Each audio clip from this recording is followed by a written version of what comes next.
જો આપણે ધોરણ 12 કોમ્પ્યુટર વિષય ચેપ્ટર 9 નું રિવિઝન સ્ટાર્ટ કરીએ છીએ બરાબર। ચેપ્ટર નંબર 9 જે છે એ જાવામાં એરે અને સ્ટ્રિંગ ફંક્શન છે, એરે અને સ્ટ્રિંગ ફંક્શન છે બરાબર। હવે જાવા પ્રોગ્રામિંગ ભાષા કેવી છે? OOP ઓબ્જેક્ટ ઓરિએન્ટેડ પ્રોગ્રામિંગ ભાષા છે બરાબર। કેવી છે? OOP। આ વેરી મોસ્ટ એમ્બિગ્યુઅસ છે, ખાસ યાદ રાખજો, ઓબ્જેક્ટ ઓરિએન્ટેડ પ્રોગ્રામિંગ ભાષા, જેને આપણે શોર્ટમાં OOP કહીએ છીએ બરાબર। હવે આમાં એરે એટલે શું પહેલા એ સમજી લઈએ બરાબર। તો એક સમાન એરે એટલે શું, એની વ્યાખ્યા આ બીજો આઈએમપી પ્રશ્ન, એક સમાન ડેટા ટાઈપ ધરાવતા ચલનો, ચલ એટલે વેરિયેબલનો સમૂહ, જેને આપણે શું કહીએ છીએ? એરે। એક સમાન ડેટા ટાઈપ ધરાવતા વેરિયેબલનો સમૂહ, જેને આપણે શું કહીએ છીએ? એરે બરાબર। હવે એનું ઉદાહરણ તમને દર્શાવું।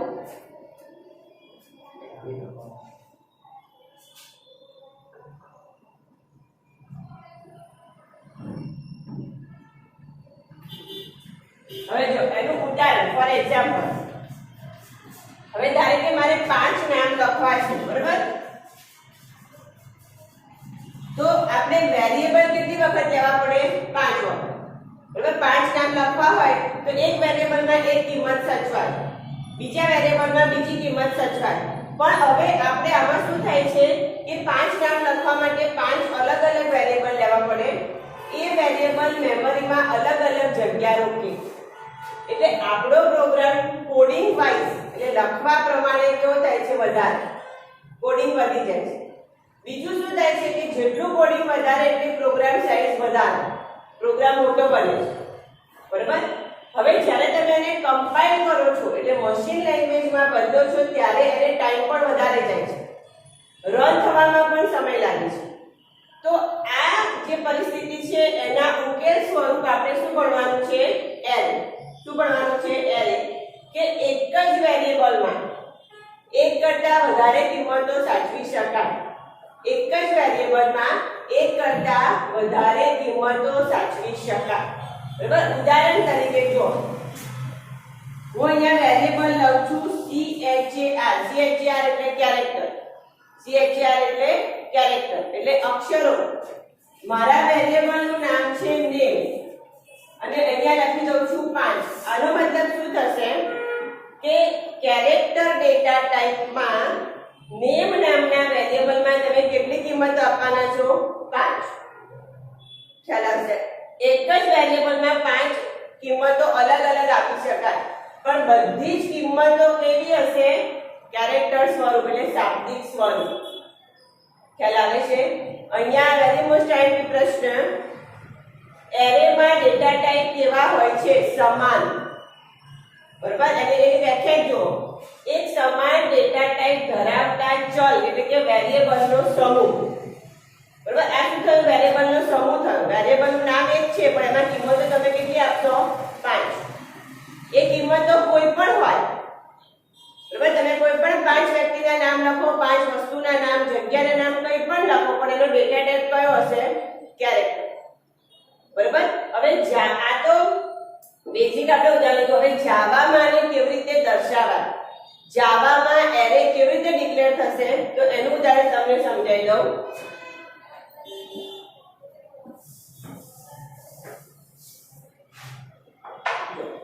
અહીંયા હું લખું છું ઇન્ટીજર, આ મારો શું છે? Data type. શું છે? Data type. પછી હું લખું છું માર્ક્સ, આ તમારી બુકનું એક્ઝામ્પલ છે અને આપણે પૂછાયેલું છે 2 વખત।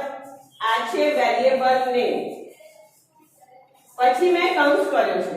આનો મતલબ તમે જ્યારે સ્ક્વેર બ્રેકેટ કરો એનો મતલબ કે આ વેરિયેબલ કેવું છે? એરે સ્વરૂપ। કેવું છે? એરે સ્વરૂપ। કૌંસ કોઈ પણ વેરિયેબલના નામની પાછળ તમે ચોરસ કૌંસ મૂકો એનો મતલબ છે કે આ વેરિયેબલનો પ્રકાર કયો બને છે? એરે। કયો બને છે? Array. is equal to new marks of 5. હવે આ તમારે વાક્ય રચના યાદ રાખવાની છે જાવા માટે. સૌપ્રથમ ડેટા ટાઈપનું નામ, વેરિયેબલનું નામ, પછી એરે સાઇન એટલે કે ચોરસ કૌંસ, પછી ફરીથી નવો એરે ક્રિએટ કરવા માટે મેમરીમાં જગ્યા લેવા માટે કયો કીવર્ડ વાપરવાનો છે? ન્યુ. અગેન વેરિયેબલ નેમ એનું એ આગળ જે આપ્યું હોય એ, અને પછી આપવાની છે એરે લેન્થ. લેન્થ એટલે એમાં કેટલા ઘટકો આપશો તમે? 5, 10, 50, 25 જેટલા આપવા હોય એટલા આપી શકાય, કોઈ લિમિટ નથી. પણ તમારે અહીંયા ઘટકો નક્કી કરવા પડે. જો તમે ઘટકો નક્કી નહીં કરો તો એ પ્રોગ્રામ તમારો ક્યારે લૂપની બહાર એટલે કે સ્ટોપ નહીં થાય. પ્રોગ્રામ સ્ટોપ નહીં થાય, ડિસ્પ્લે આયા જ કરશે, આયા જ કરશે, આયા જ કરશે. બરોબર? ક્યાંય પ્રોગ્રામ ઊભો જ નહીં રહે, તમારી સ્ક્રીન સ્ક્રોલ થયા જ કરશે, થયા જ કરશે, થયા જ કરશે. તમારે એને પછી શટડાઉન કર્યા સિવાય કોઈ ઓપ્શન નહીં રહે. બરોબર? એટલે અહીંયા તમારે લેન્થ નક્કી કરવી પડે. ધારો કે 5, 10, 550, અહીંયા હું 500 લખીશ તો મારે કેટલી કિંમત આપવો પડશે? 500. અલગ અલગ કોઈ પણ કિંમત અપાય, એવું નહીં કે 1, 2, 3, 4 થી 500, એવું નહીં, કોઈ પણ કિંમત, પણ એની ટોટલ સંખ્યા કેટલી થવી જોઈએ? 500. અત્યારે આપણે કેટલી લખી છે? 5. તો કેટલી કિંમત આપવી પડશે? 5. ખ્યાલ આવશે? હવે આટલામાંથી જ એમસીક્યુ છે, પહેલા બેચે યાદ છે, ફરી જો સમજી લો. પહેલા તો એરેની વ્યાખ્યા. એક સમાન ડેટા ટાઈપ ધરાવતા સમૂહને ખાલી જગ્યા તરીકે ઓળખવામાં આવે છે એરે. બરાબર? એરેમાં બનાવવા માટે કયા કૌંસનો ઉપયોગ થાય છે? ચોરસ કૌંસ. મેમરીમાં એરેના ઘટકોની જગ્યા ફાળવવા, જગ્યા રોકવા કયો કીવર્ડ વપરાય છે? ન્યુ. કયો કીવર્ડ આવશે? ન્યુ. બરાબર? અને ચોરસ કૌંસમાં લખાતી કિંમત શેનો નિર્દેશ કરે છે? એરે લેન્થનો. શેનો નિર્દેશ કરે છે? Array length. બરાબર? એટલે આ માર્ક્સ નામના વેરિયેબલમાં તમે કેટલી કિંમતો આપશો? 5. ખ્યાલ આવશે? બરાબર? હવે આમાં જ બીજો એક પ્રશ્ન લઈ લઈએ. ધારો કે અહીંયા આપણે 5 કિંમતો આપી દીધી. ઉદાહરણ તરીકે કિંમતો હું આપી દઉં છું અહીંયા 20, 30, 625, 840 અને 999. કેટલી કિંમતો થઈ ગઈ? 5. કોઈ પણ કિંમત મેં 5 આપી દીધી. બરાબર? હજુ તમે છઠ્ઠી કિંમત આપો છો, ધારો કે લઈ લઉં હું અહીંયા 540. તો તમે એરેમાં ઘટકોની સંખ્યા કેટલી આપી હતી? 5. કિંમતો તમે કેટલી આપી છે? 6. એટલે એક સંખ્યા વધી ગઈ, એક કિંમત વધી ગઈ. એટલે તમે જે એની બાઉન્ડ્રી બનાવી હતી એના કરતા એક કિંમત વધારે આપી છે, એટલે એને કહેવાશે એરે આઉટ ઓફ બાઉન્ડ ની ભૂલ, ની એરર. જાવા શું બતાવશે? Array out of bound index ની ભૂલ બતાવશે. આ પ્રશ્ન ખાસ યાદ રાખજો. કઈ ભૂલ બતાવશે? Array out of bound index ની ભૂલ બતાવશે. એટલે તમે આપેલા ઘટકો કરતા વધારે કિંમતો આપી છે. કોમ્પ્યુટર જાતે જ પહેલાના 5 જ ઘટકો લેશે, પછીના ઘટક લેશે જ નહીં, કારણ કે તમે સાચવવા માટે ઘટકોની સ્ટાર્ટિંગ કિંમત 5 જ આપી છે. એનાથી ઓછી લેશે પણ વધારે સ્વીકારશે નહીં. બરાબર? તમે આપી દો તો તરત જ તમને સ્ક્રીન ઉપર એરે આઉટ ઓફ બાઉન્ડ ની ઇન્ડેક્સ એવી ભૂલ બતાવશે. ખ્યાલ આવશે આટલું? બરાબર? આટલામાં કોઈ પ્રશ્ન હોય તો ફટાફટ એક વખત જોઈ લો, પછી બીજો ટોપિક લઉં છું. બહુ જ ઈઝી છે. બસ ખાલી ડેટા ટાઈપ, એક સમાન ડેટા ટાઈપ એટલે શું યાદ રાખવાનું છે? એરે.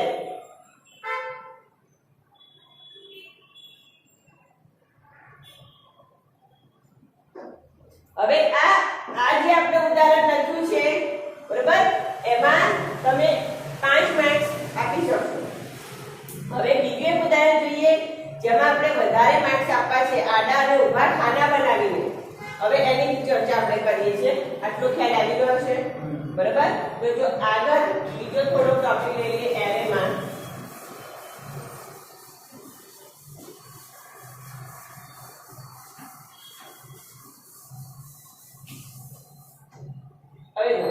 જાવામાં એરેના બે પ્રકાર, આમ તો એરેના ટોટલ 6 પ્રકાર આવે છે એડવાન્સ જાવામાં, પણ આપણે બે પ્રકાર યાદ રાખવાના છે.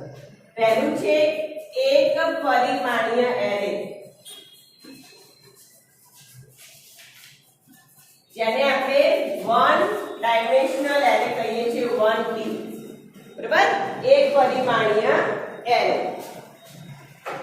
બીજો પ્રકાર આવે છે આપણી પાસે દ્વિપરિમાણીય એરે, જેને 2D એરે કહેવાય. અને એનું બીજું નામ આપણી પાસે બને છે બહુપરિમાણીય એરે. એક કરતા વધારે એટલે આપણે એને શું કહીશું? બહુપરિમાણીય, મલ્ટી ડાયમેન્શનલ એરે જેને કહેવાય.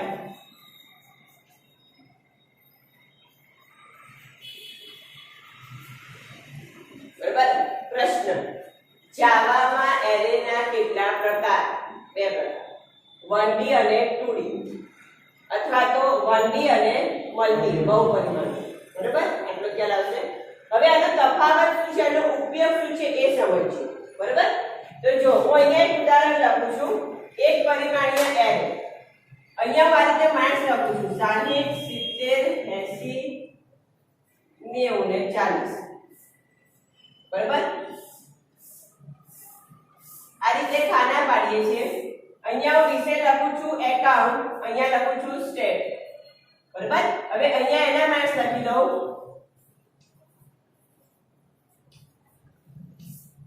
હવે જ્યારે તમારે ઊભું ટોટલ કરવું છે, ઊભું ટોટલ, તો કયો એરે આવશે? એક પરિમાણ. પણ જ્યારે ઊભું અને આડું બંને ટોટલ લેવા હોય ત્યારે શું? બરાબર, જો અહીંયા હું રોલ નંબર લખી નાખું. હવે એવું કહું કે રોલ નંબર 1 ના ટોટલ માર્ક્સ કેટલા થાય છે બે વિષયના, તો અહીંયા જવાબ આવે. બરાબર, અને બીજી રીતે પૂછું કે એકાઉન્ટના ટોટલ માર્ક્સ કેટલા આયા? બધા સ્ટુડન્ટના છે ને, તો મારે અહીંયા જવાબ લખવો પડે. બરાબર, બે શક્યતા બને છે. તો જ્યારે તમારે આવી રીતે એક જ રોમાં આ રીતે ઊભું અથવા તો એક જ ભાગનું કામ કરવું હોય ત્યારે કયો એરે આવશે? એક પરિમાણીય એરે, વન ડાયમેન્શનલ એરે. ખ્યાલ આવે છે? કાં તો ઊભું કાં તો આડું, કોઈ પણ એક જ સાઈડ. પણ બંને બાજુ કામ કરવું છે તો શું આવશે? દ્વિપરિમાણીય એરે. શું આવશે? દ્વિપરિમાણીય એરે, જેને આપણે બહુપરિમાણીય એરે પણ કહીએ છીએ, જેમાં આડા અને ઊભા બંને ભાગ આવશે. બરાબર, હવે એ કેવી રીતે આવશે એનું ઉદાહરણ તમને લખવું એટલે ખ્યાલ આવશે. જો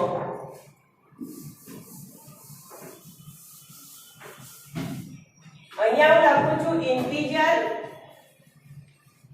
marks is equal to new marks of 5. બરાબર, એટલે આ શાનું ઉદાહરણ થયું? કાં તો ઊભા કાં તો આડા. કેટલા ઘટકો તમારે જોઈએ છે? 5. બરાબર, કાં તો ઊભા કાં તો આડા. ફરીથી ઉદાહરણ લખું, જો ઇન્ટીજર માર્ક્સ અને બે વખત ચોરસ કૌંસ કરું છું is equal to new marks અને 5/2 લખું છું. તો આનો મતલબ શું થશે? 5 ખાના આડા અને 2 ખાના ઊભા, એટલે મલ્ટી ડાયમેન્શનલ થઈ ગયું. ખ્યાલ આવે છે? બરાબર, તો જ્યારે શરૂઆત થાય છે એટલે હંમેશા શરૂઆતમાં પહેલા આપણે શું લઈએ છીએ? રો, અને પછી શું લઈએ છીએ? કોલમ. રો એટલે આડી લાઈન અને કોલમ એટલે ઊભા ખાના. બરાબર, અહીંયા મારે કેટલા ખાના પડ્યા હતા? 2. એટલા માટે મેં છેલ્લે શું લખ્યું છે? 2. હજુ એક વિષય અહીંયા વધારી દઉં તો અહીંયા મારે શું કરવું પડશે? 2 ના બદલે 3. ખ્યાલ આવે છે? તો આવી રીતે જ્યારે મલ્ટી ડાયમેન્શનલની વાત હોય ત્યારે આપણે ચોરસ કૌંસ બી વધારવાના. 2 ચોરસ કૌંસ મૂક્યા છે તો 2 ચોરસ કૌંસ માટે 2 કિંમતો આપવાની. અને એરેના ટોટલ ઘટકો કેટલા બનશે? કેટલી કિંમતો આપવી પડશે? પહેલામાં કેટલી આપી હતી? 5, કારણ કે સિંગલ ડાયમેન્શન. હવે મલ્ટી ડાયમેન્શનમાં કેટલી કિંમતો આપવી પડશે? 10. 5 × 10. 5 આડી અને 2 ઊભી. એટલે અહીંયા બી આપણે જોઈશું કે કેટલી કિંમત આપવી પડશે 10. ખ્યાલ આવ્યો? બરાબર. તો આ એરે નો એક ટોપિક થયો. ફરી એકવાર ડેટા ટાઈપ, એક સમાન ડેટા ટાઈપ જેને આપણે શું કહીએ છીએ એરે. એરે હંમેશા ઇન્ટીજર અને કેરેક્ટર ડેટા ટાઈપ પર ચાલે છે. સૌપ્રથમ ડેટા ટાઈપ વેરીએબલ નું નામ ચોરસ કૌંસ એરે ડિક્લેર કરવા માટે. હવે એરે ને મેમરીમાં જગ્યા આપવા માટે ન્યુ કીવર્ડ, ફરીથી એનો એક વેરીએબલ અને એના લેન્થ એટલે કે કેટલા ઘટકો મૂકવા છે સંખ્યા. જો મલ્ટી ડાયમેન્શનલ હોય તો બે વખત કૌંસ આવશે, એક વખત રો અને બીજું કોલમમાં. હવે ધારો કે અહીંયા હું આ રીતે લખું 5/5 તો જવાબ શું આવશે? મારે કેટલા ઘટકો લખવા પડશે? કેટલા કરવા પડશે? હું 5/5 નો એરે બનાવું છું જેને 5/5 એરે કહેવાય. તો કિંમત મારે કેટલી આપવી પડશે? 25. 5 × 5 5 ઊભી અને 5 આડી. ખ્યાલ આવશે આટલો? બરાબર. હવે આગળ જોઈએ આમાં જ.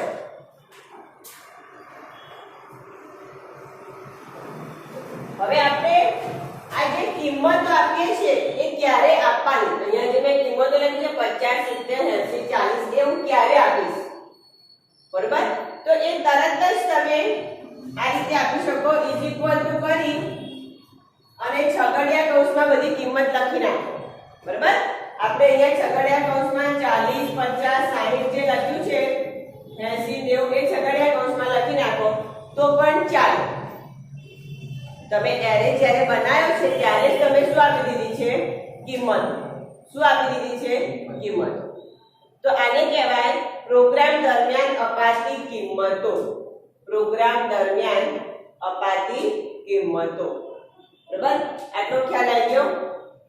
હવે આગળ હવે દ્વિપરિમાણીયમાં કેવી રીતે લખીશું? દ્વિપરિમાણીયમાં એક પરિમાણીયમાં એક જ વખત છગડીયો કૌંસ અને 5 કિંમતો આવી હતી. તો દ્વિપરિમાણીયમાં કેવી રીતે લખીશું? કેટલા છગડીયા કૌંસ આવશે? કિંમતો એક છગડીયા કૌંસમાં કેટલી આવશે? 5. બીજામાં, ત્રીજામાં, ચોથામાં, પાંચમામાં કેટલી લેવાની છે આપણે? 25. ખ્યાલ આવી ગયો? 5/5 છે એટલે 5 લેવી પડશે 5 છગડીયા કૌંસમાં, એકમાં 5 ઉમેરી. ખ્યાલ આવશે? બરાબર. તો અહીંયા એમસીક્યુ એરે ની કિંમતો આપવા કયો કૌંસ વપરાય છે? કિંમતોને છૂટી પાડવા વચ્ચે કઈ નિશાની આવે છે?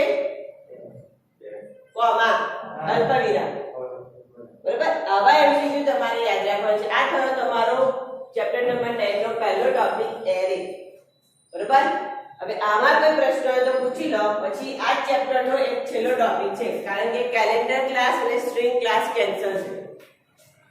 બરાબર. આમાં કોઈ પ્રશ્ન હોય તો પૂછી લો ફટાફટ.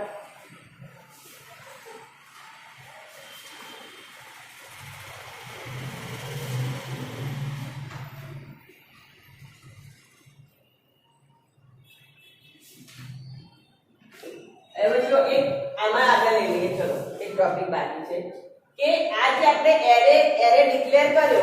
હવે એરે ના જે ઘટકો આપણે આપી દીધા, ધારો કે અહીંયા મેં 40 50 60 80 100 આપી દીધા. હવે મને એવું થાય કે અહીંયા આ 50 પછી મારે એક નવો ઘટક ઉમેરવો છે. 50 પછી એક નવો ઘટક ઉમેરવો છે તો શું? તો આપણે કયો વિધેય વાપરવાનો છે? ફિલ. ફિલ એટલે ઉમેર. બરાબર. તો આપણે ઘટક વાપરવાનો છે ફિલ. ઇન્ફિનિટ છે. તમારે ડાયરેક્ટ જેમ આપણે સમ એવરેજ મિનિમમ એવું કેલ્સીમાં વાપરતા હતા ને સીધું, એવી રીતે આમાં સીધું જ વાપરવાનું. પણ કેવી રીતે વાક્ય રચના બનશે? ફિલ ચોરસ કૌંસમાં કયા વેરીએબલમાં ઉમેરવાનું છે? તો કે માર્ક્સ. કયા વેરીએબલમાં? માર્ક્સ. કઈ જગ્યાએ ઉમેરવાનું છે? એની પ્લેસ, ત્રીજી જગ્યા એટલે કે ત્રીજા સ્થાનમાં મારે નવો ઘટક ઉમેરવાનો છે. પછી કયો ઘટક ઉમેરવો છે? ધારો કે 90,3 તો માર્ક્સ નામના વેરીએબલમાં 90 નંબર ઉમેરવાનો છે. કયા સ્થાને? ત્રીજા સ્થાને. ખ્યાલ આવશે. તમારે એટલું યાદ રાખવાનું છે કે એરે લિસ્ટમાં નવો ઘટક ઉમેરવા કયો વિધેય આવે? એરે લિસ્ટમાં નવો ઘટક અથવા નવો એલિમેન્ટ ઉમેરવા માટે કયો વિધેય આવશે? સી. ખ્યાલ આવશે? આટલું ખ્યાલ આવશે દરેકને? બરાબર. પછી બીજું પેલું એક શબ્દ યાદ રાખજો, array index out of array out of bound index વાળો. બરાબર. એવી પૂછાય છે કે કઈ ભૂલ આવે છે એ. ખ્યાલ આવશે? આટલું બરાબર. હવે આપણે આ ફિલ કમાન્ડ વાપરવો હોય તો પહેલા લાઇબ્રેરી ઉમેરવી પડે. લાઇબ્રેરી માટે આપણે યાદ રાખવાનું છે array.util. આ util એટલે યુટિલિટી. એરે સાથે જોડાયેલા કોઈ પણ ફંક્શન, બહુ જ બધા ફંક્શન છે, આપણે તો માત્ર બે જ ભણવાના આવ્યા છે, ફિલ અને સોર્ટ. બરાબર. પણ એરે સાથે જોડાયેલા કોઈ પણ ફંક્શન વાપરવા હોય તો પહેલા તમારે કયો કમાન્ડ લખવો પડે? array.util. કયો લખવો પડશે? array.util. util એટલે યુટિલિટી. બરાબર. એટલે પેકેજ ઉમેર્યું કહેવાય. આપણે 7મા ચેપ્ટરમાં આવે છે પણ એકવાર અહીંયા થોડું સમજાવી દઉં. પેકેજ ઉમેરવું એટલે શું? તો આપણે ઇનબિલ્ટ બધા જ ફંક્શન હોય છે પણ એને આપણા પ્રોગ્રામમાં લેવા માટે આપણે પહેલાના પેકેજ ઉમેરવા પડે. બરાબર. આપણે ઓનલાઈન હેલ્પ લેવી હોય તો એ વસ્તુ, એ સોફ્ટવેર પરચેસ કરવું પડે તો તમને ઓનલાઈન અપડેટ અને હેલ્પ મળે છે. બરાબર. તો અહીંયા પણ બહુ જ બધા ફંક્શન છે, તમારે એને વાપરવા હોય તો તમારે array.util નામનો પેકેજ એવું એક કોડિંગમાં વાક્ય લખવું પડે. બરાબર છે. તમારે MCQ માં એટલું યાદ રાખવાનું કે એરે ના વિધેય વાપરવા નીચે પૈકી કયું પેકેજ ઉમેરવું પડે છે? તો array.util. યુટિલિટી એનો ફૂલ ફોર્મ છે, આપણે શું યાદ રાખવાનું છે? util. ખ્યાલ આવશે? આટલું બરાબર. જોઈ લો એક વખત.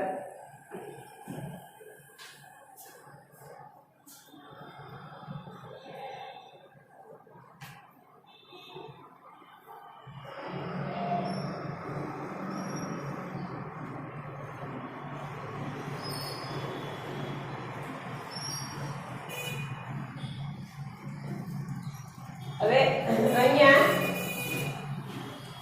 આ પ્રોગ્રામ અને આ પ્રોગ્રામ, આ 1 ડાયમેન્શનલ છે, આ 2 ડાયમેન્શનલ છે. તો એ પ્રોગ્રામ મેમરીમાં કેટલી જગ્યા રોકશે એવું કઈ રીતે ગણી શકાય?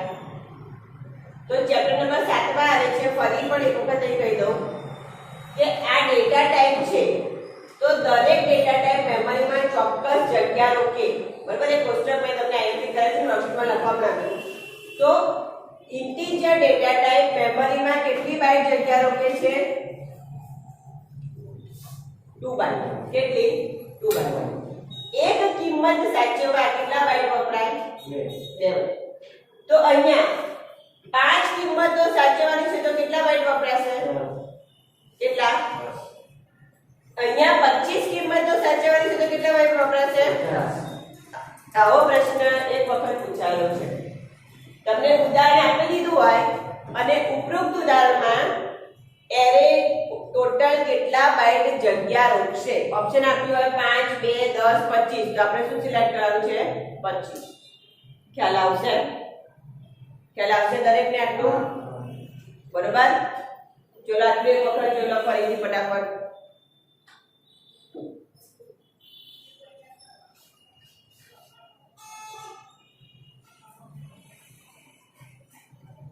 ચેપ્ટર નંબર 9 માં અમુક ટોપિક કેન્સલ છે, આપણે નથી લેવાના. બરાબર.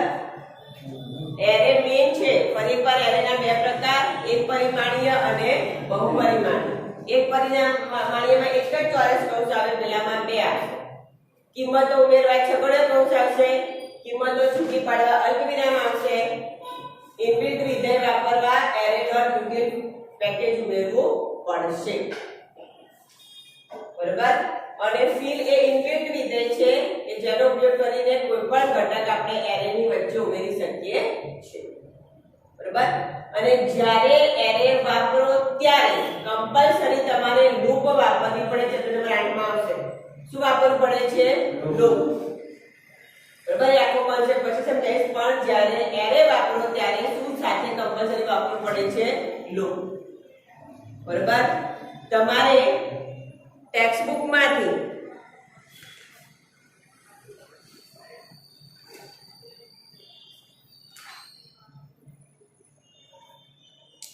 પેજ નંબર 189 માં અગત્યની 2-3 લાઈન છે, ખાસ કરવાની છે. ફિલ મેથડ એવું લખેલું છે. ફિલ મેથડ જાવા util.array. બરાબર, ખ્યાલ આવશે. અહીંયા સુધીનું રાખીએ છીએ આજે. ત્યાં સુધીનું તમે વાંચન